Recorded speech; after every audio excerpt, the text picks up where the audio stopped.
never count your commission before closing. Woo. Well, welcome to the Gathering Place podcast. Episode number Episode 4. So I wasn't prepared for I know, that. right? Talk about a shocker. I know. That's called a hook. So you have to get a hook to bring your guest in. So okay. Anyways, well, you do say that. That is all just the time. one thing that I live by. You really do. Is do not, as a real estate agent, as any sales agent that works on commission, do not count your commission before you close it. And why is that? I mean, like I know, but why? Like literally, I'm not even kidding. We've had real estate deals fall apart day of closing, and so that was a great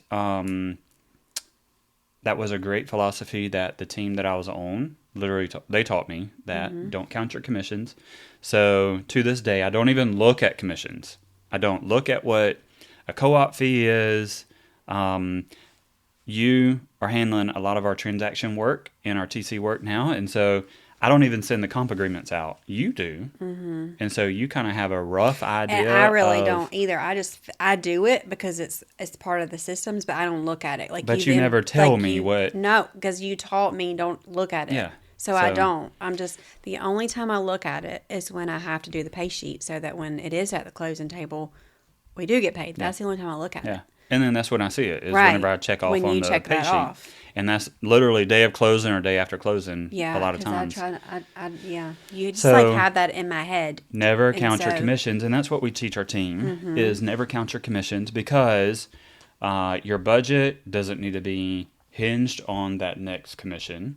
A lot of things can go wrong. Like sometimes you have to give up $5,000 of your commission because the buyer is going to back out if they can't get the HVAC replaced after, so I've had to do that. Short story is I wrote a contract. We were sitting at a table. We were handwriting one afternoon. Me and the buyers were sitting around the table just chatting the whole time.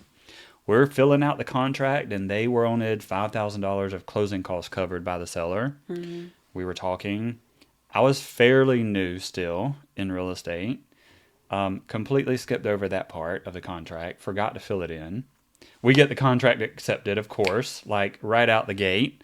It was a full price offer. I remember it like it was yesterday. Full price offer. I don't think you told me. No closing costs. Closed in 30 days. Great contract. And so the lender calls me and says, "Hey, the buyer said that they're getting $5,000 of closing covered, but it's not on the contract, and the sellers aren't expecting to pay it." So call the selling agent, the list agent, and she's like, "No, we're not going to back up and now give $5,000. I don't think so." So I had to give $5,000 of my commission up to get that property closed. And that was early on. That was 2019.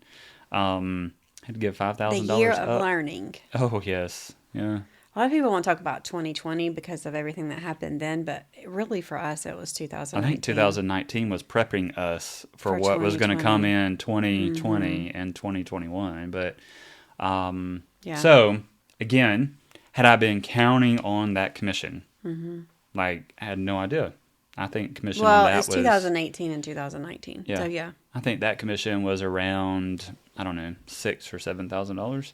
So I had to give $5,000 of it up to make the deal work. Buyers were frustrated with me at that point because they wanted $5,000 covered. Ended up making it work. Like, the relationship was more important than the money. And so I covered that for them because I felt obligated to. So many things can happen. I've had to help out with HVAC repairs, with plumbing, with carpet, with all kinds of stuff. And so just because you see a 2 or 2.5 or 3% co-op commission does not mean that's what you're taking home. So most recently we had to have a house cleaned that was supposedly previously cleaned before it closed, and we had to have someone come in and clean afterwards. So we had to take that. Even and so after there's lots of things that happen. So I'm just very adamant with... But I also think that the philosophy, at least how it bleeds over onto me, is that you don't count commission not just for that. You don't count commission because it changes the way you treat your client. It becomes more transactional and not relational. And I call it commission breath.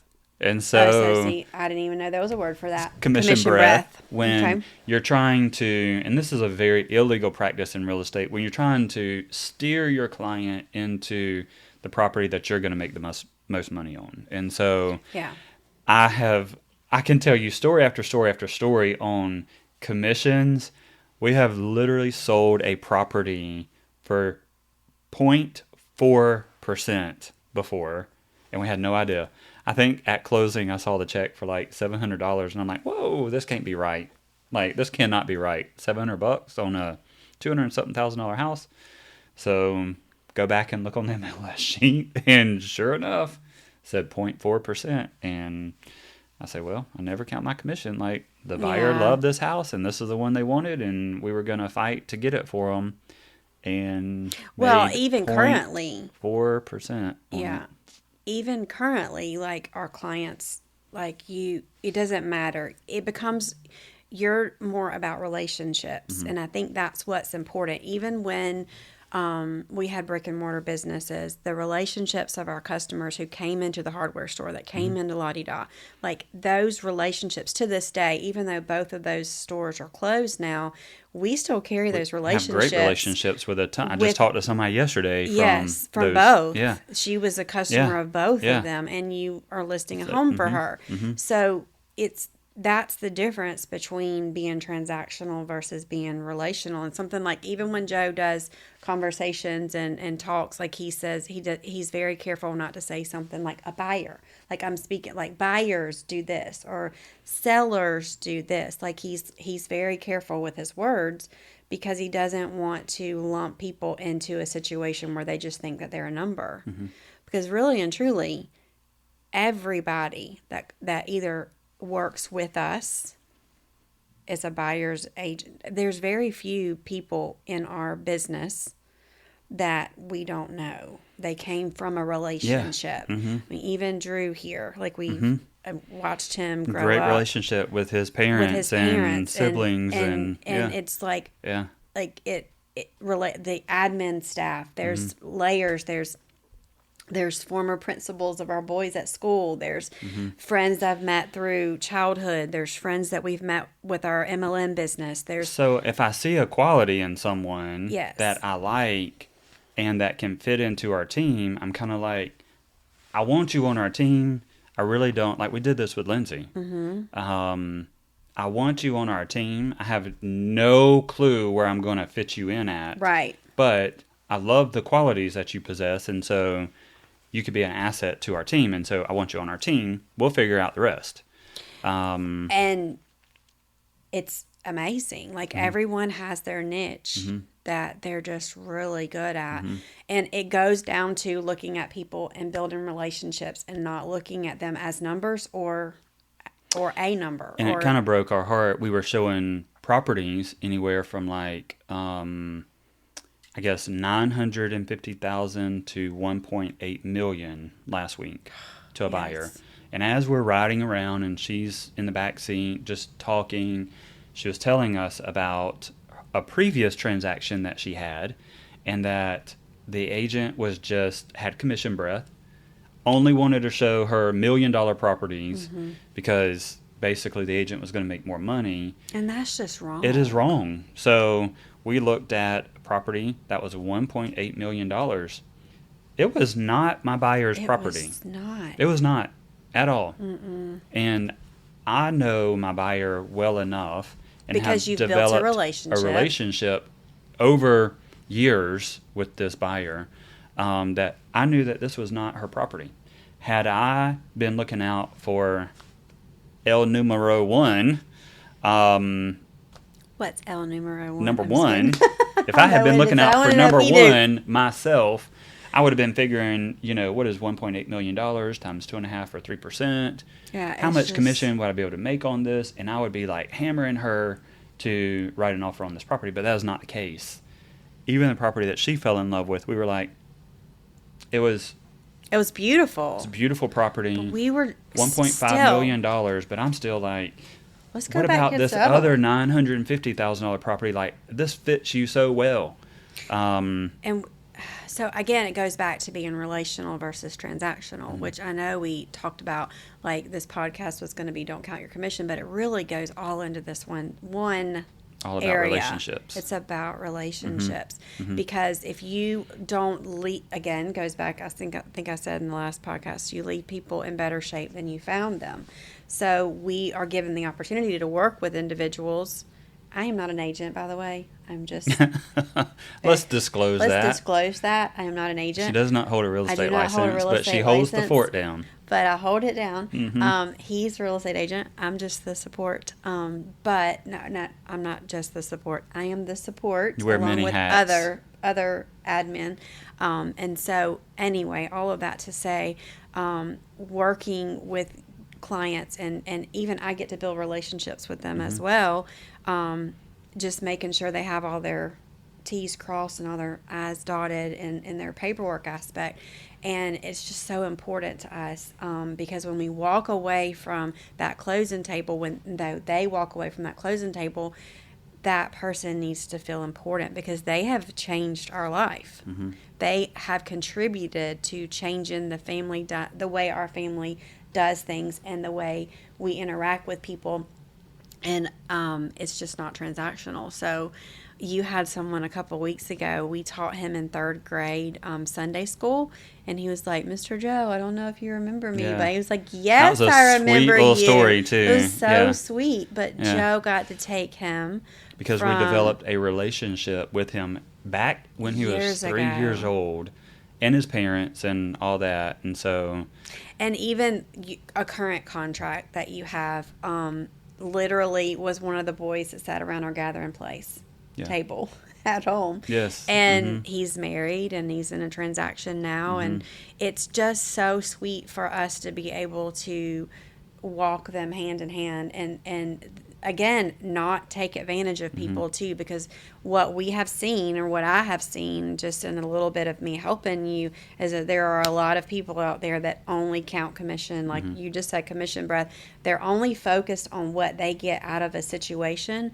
And it breaks my heart. Like your current client that you were just talking about, like we just want her to be happy. I want her to be in a space that she's happy and that she is comfortable and that holds good value. So if she decides to resell later on, she can do so. Like there's a lot of aspects to that. She'll send me properties. Like I get a lot of properties from her a day on text, and I'll text her back and go, you will not be happy coming home to this property at night. And you are right. I'm right.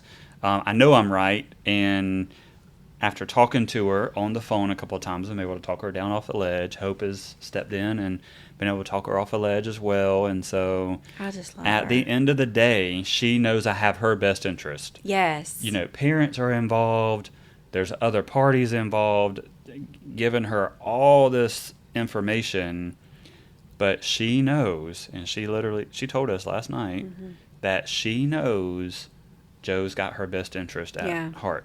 Genuine. And I don't care if it is a $300,000 house or if it's a $2.5 million house. I don't care. It doesn't matter to me. It doesn't matter. What matters to me is her coming home from work every day and being happy in the place that she has chosen to live in. And not feel stuck. Yes. And so it means a lot to me for our clients' friends to be happy in the home that they've chosen. I agreed 100% because again that's what it comes back to.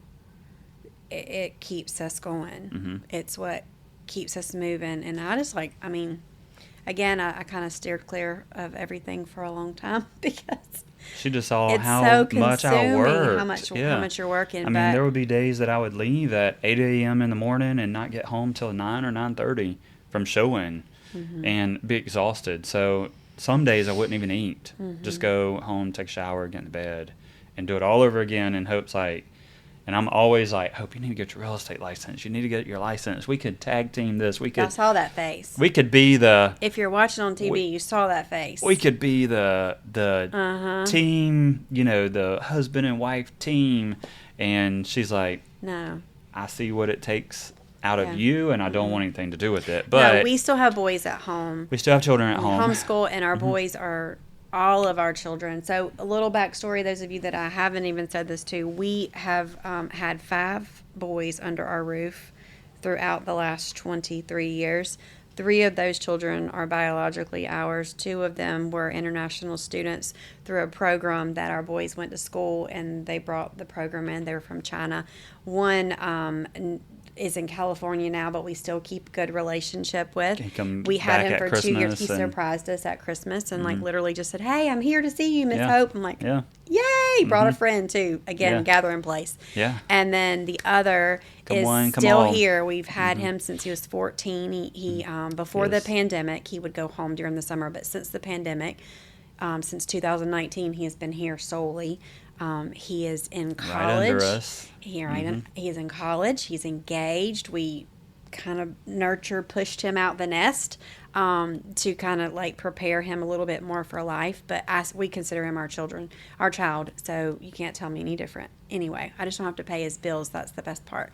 But all that to say. And then we have one older one that's married. He's married, 23. Been married for 2.5 years. Got a lovely bride. Yes, bless her little heart. She didn't know what she was doing when she got me as mother-in-law. We're loud. And I'm only used to boys. We talk a lot. We have a lot of crazy ideas and lots of just crazy stuff goes on at our house. So she's just like quiet and mild-tempered, and she's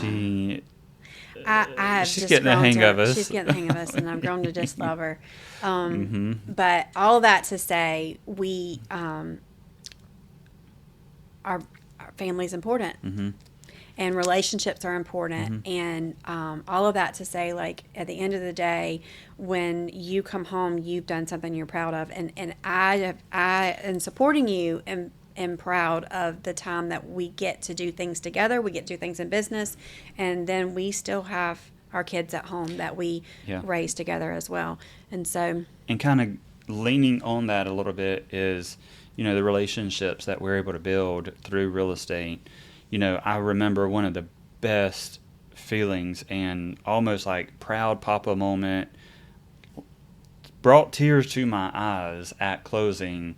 Wasn't a high dollar closing, $100,000 house, but this guy, I would love to have him here one day, but this guy reached out to me, family friend. His mom took some pictures for us one time and things like that, so we knew each other through that, and so he reached out to me and was sending me properties that, mobile homes, and just not great properties. Nothing wrong with mobile homes, but just not great properties for him to live in. So I'm like, he's thinking one thing in his head that he can afford, and not that there's anything wrong with it. So it was a great starter home. $40,000-$50,000 is great. But he thought that's all he could afford. And so he was sending me just $40,000 and $50,000 properties, which everybody in the world knows are not great properties, and they're more like a lot of times they're not in the best areas. So we looked at a couple, and I'm like, exploratory question: how long have you been at your job? What do you make? Things like that. And I'm like, let's get you in touch with one of my lenders. And so they ran scenarios. He didn't realize that he could afford much more and still have plenty of play money or extra money without stretching the budget at all.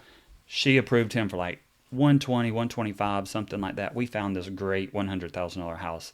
And so he ended up loving the house. We wrote a contract on it, fought to get this house for him, literally fighting with the other agents to get him under contract on this house. So able to get on this house. I remember it like it was yesterday. He couldn't come right to the house after closing, so I took the keys and said, I'm going to meet you there. And the expression of joy on his face, walking through, like I'm literally welling up right now, the expression of joy on his face, walking through his house. On his birthday. On his birthday, first person in his very large family to actually buy a house. It was sweet. That was actually put together. And it was a lot. It was a lot of emotions. And so for me to be able to meet him after closing and hand over his keys was the best thing in the world. And this episode is about commission. I didn't make a whole lot on that one, but that wasn't what it was about. No, it's about the It was relationship. about changing that young man's life forever. Yeah. And still to this day, he calls me every 2 or 3 weeks, and we chat and It's a sweet kid. talk about things. And so that is what it's all about. Yes. And that is why we don't count commission, because it's not about commissions. Yes, in real estate is a very rewarding career, is what I like to say, but it's not about most of the time, it's not going to be about the big, huge houses that are hundreds of thousands or millions of dollars. It's the one thing that you're really making a difference in someone's life that changes. Like, that was 4 years ago that we closed on that house, and it still impacts me and still makes me well up to this day because we have been a part of that boy's story. Yeah. And it has changed his life forever. Yeah. So now he owns real estate, and his real estate has appreciated. Like, I ran some comps for him the other day on his house.